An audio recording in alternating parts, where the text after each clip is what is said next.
It is officially training camp month, ladies and gentlemen, as the Washington Commanders and the rest of the NFL will be hitting the training camp fields later this month to prepare for the 2024 NFL season. In today's video, I put together a list of the 5 biggest headlines headed into Washington Commanders training camp. Let's talk about it. Off field, left. What I want? Get back slow. I love the way she rock it. I love the way she move it, shake it on me.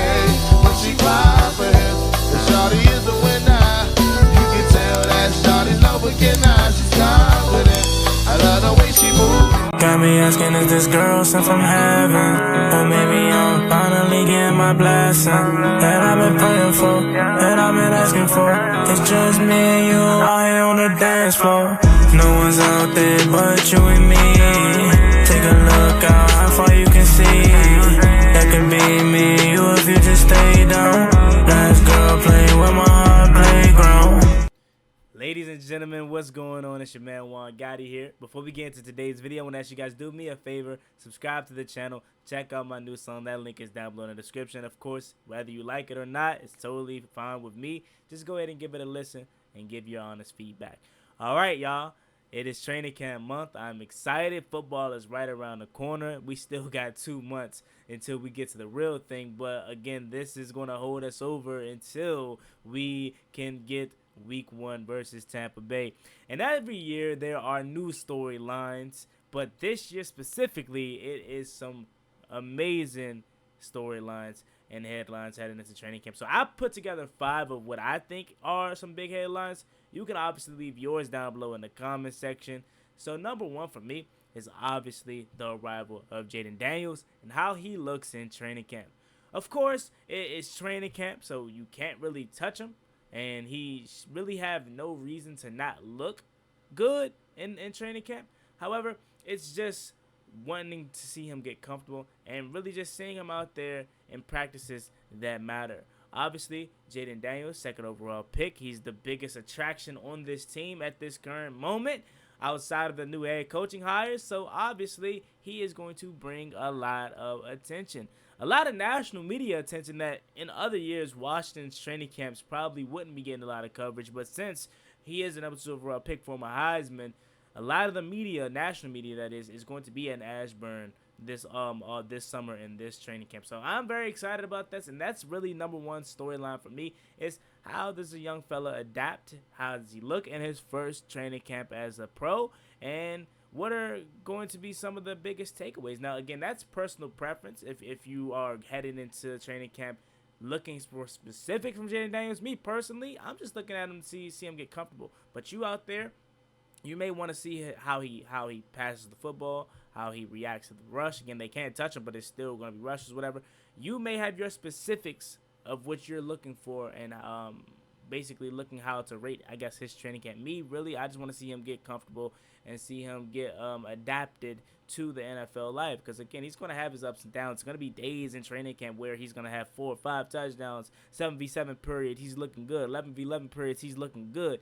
And he's going to have his days and his moments where he is looking like a young rookie. At least that's what I think so. He could very well come out here and just tear it up and just, hit the ground running. But that's what I think so, especially with having some experience of, watching young quarterbacks come on this team. They're going to struggle. They're going to have their days in training camp where they're looking really good. So, number 1 attraction and number 1 biggest headline is Jaden Daniels with the number 2 overall pick and rookie quarterback for this franchise. Now, let's go ahead and look at the next topic. And the next biggest headline for me personally is the cornerback room. As you guys know, I've said this all offseason long, at least since I've been back, that I believe that the cornerback room is very, very weak. I believe there is no reason why Washington hasn't signed a veteran cornerback, whether that's Stephon Gilmore, Xavier Howard, and there's a plethora of other cornerbacks out there that I believe can help out this room. Emmanuel Forbes going into his 2nd year, former 1st-round pick. We're hoping that he can turn out to be really good. And, last year was just a rookie year, and he can get out of it and actually turn a season around or career around. And he can show why the last regime chose him at 16. I personally don't see that. I'm not saying he's absolutely garbage, but I just don't think he's going to be able to prove to us to be that cornerback one of the future. Again, hopefully I'm wrong, and hopefully he turns out to be really good. But even if you go away from Emmanuel Forbes, you got Benjamin St. Juice, who is okay. I really like Juice, but I do think he's a guy that you can always get better. Like, you can get better than St. Juice. He's a guy that's 9 times out of 10 always having a health concern. If he's on the field, he's really good. If he's not holding, but again, you can do better than St. Juice. Then you bring in Mike Davis. Mike Davis has a really good chance to come in here and start and be really good if he can, return back to his older self. Now, the biggest attraction coming from this cornerback room, in my opinion, is Mike Sammerstill. He's the guy that we believe is going to be the slot of the future and the day one slot cornerback. That's the only position and the only quarterback room cornerback player that I am comfortable with right now at this current moment. Everyone else, I'm just looking at the room like it's looking a little bit scarce to me. It's a little bit shaky, and I'm really not comfortable with it, especially the division we're playing in, right? If we were playing in a division where it was weak receivers, we probably could get away with our cornerback room looking lackluster as it is. But we're in a division where it's CeeDee Lamb, Devonta Smith, A.J. Brown, Jalen Hyatt, and Malik Neighbors. Like this division has weapons galore at this wide receiver position. So we're going to need to match that. And right now, I just don't see it. I really don't. Like, we need help at the quarterback position. But that's the good thing about training camp is there's probably some young guy on the back end of this roster that maybe could make some noise and potentially make the roster. If he's having a strong camp and a strong preseason, maybe a guy like, Caillou Blue Kelly or someone like that could step up this training camp and maybe make the roster and see some action. But as it goes right now, maybe Christian Holmes sip, maybe, I'm not sure. But as it goes right now, I'm not comfortable with how this cornerback room is looking. It's very scary to me, in the wrong direction. Now, let's get to number 3. Biggest headline for me is Dan Quinn versus Ron Rivera's training camp. How is it going to be? Is it going to be similar? Is it going to be very, very different? I think this is going to be one of the things that a lot of the beat reporters notice immediately day one of training camp. With minicamp and with OTAs, you've seen a big difference with the arrival of obviously Jaden Daniels, but not only that, just the culture and just how Dan Quinn runs his practices. They're hyped up. They're playing music. They're going through the drills. You know what I'm saying? With a bunch of energy, right? That's something that we really didn't see with Ron Rivera's practices. It was kind of more so lackluster, or it was just fake synergy. Like, Ron Rivera would have his times where he would try to be energized, but you could just tell, like, it wasn't coming across right.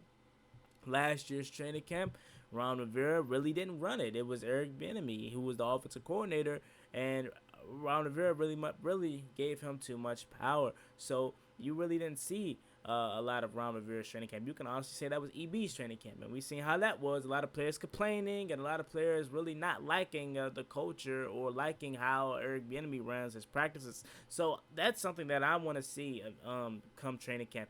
How different is Dan Quinn's training camps versus Ron Rivera's training camps? Now, obviously, it is training camp, so it's going to be hard and difficult, but let's just see how the players respond to this training camp. Are we going to have any more players complaining about Dan Quinn being too hard? Or are we going to have a smooth training camp where it goes through right and we prepare for the season in the right way? That's another headline for me. The next one I have is joint practices with the Jets and Dolphins. That is a huge headline for me because after a while, let's be real, I would say after the first week, maybe 2, it gets boring. Like, it gets boring in the sense of like, all right, okay, we get it. They're in shorts, they're in shoulder pads, and they're hitting the crap out of each other, and they are trying to fight for a roster spot. But you want to see them at some point go up against another team, right?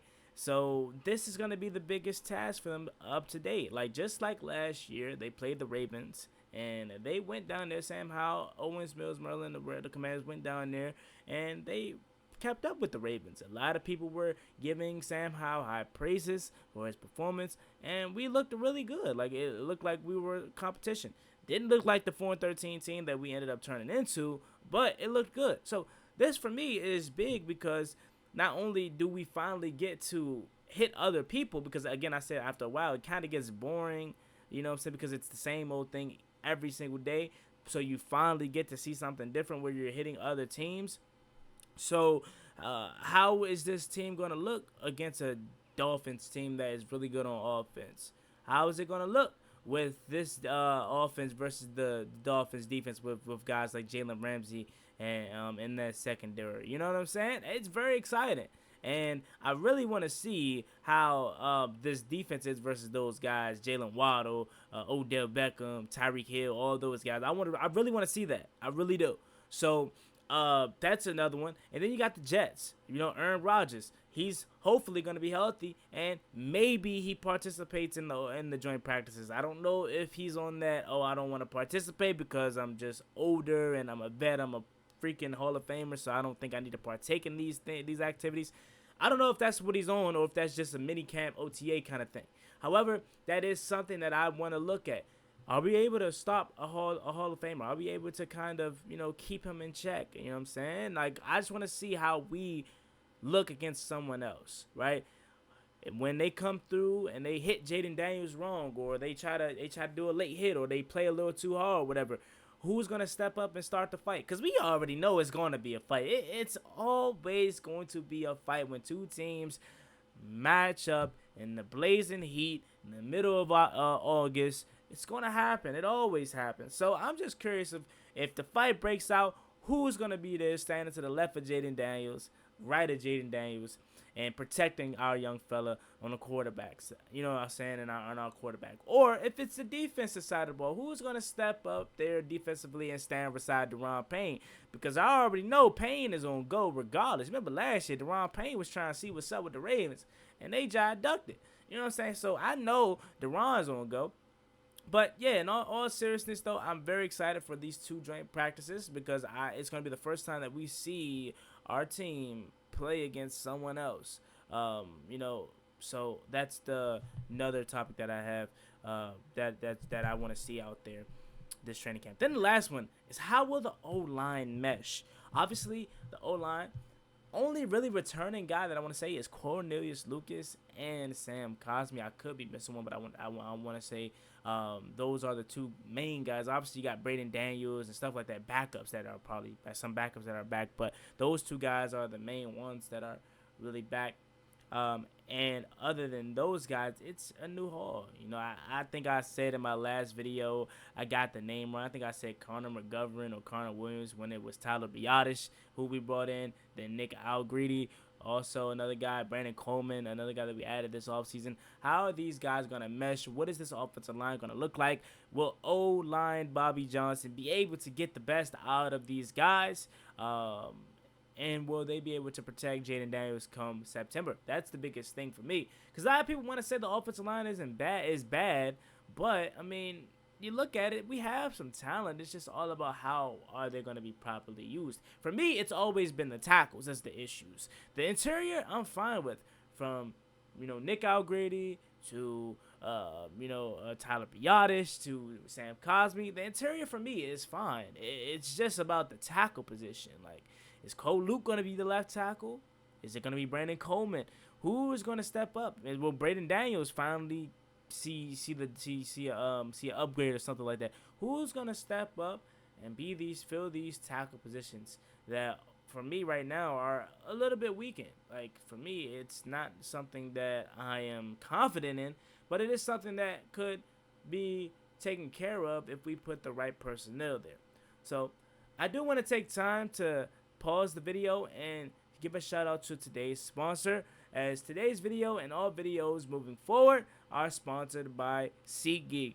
Are you looking for cheap and affordable tickets? Well, SeatGeek is the place for you, as they take the tickets from all across the web and put it into one application just for you, and they rate the seats from green to red, which means best to worst. As we know, the Washington Commanders are set to take off their season there in September, and their home opener versus the New York Giants is week 2.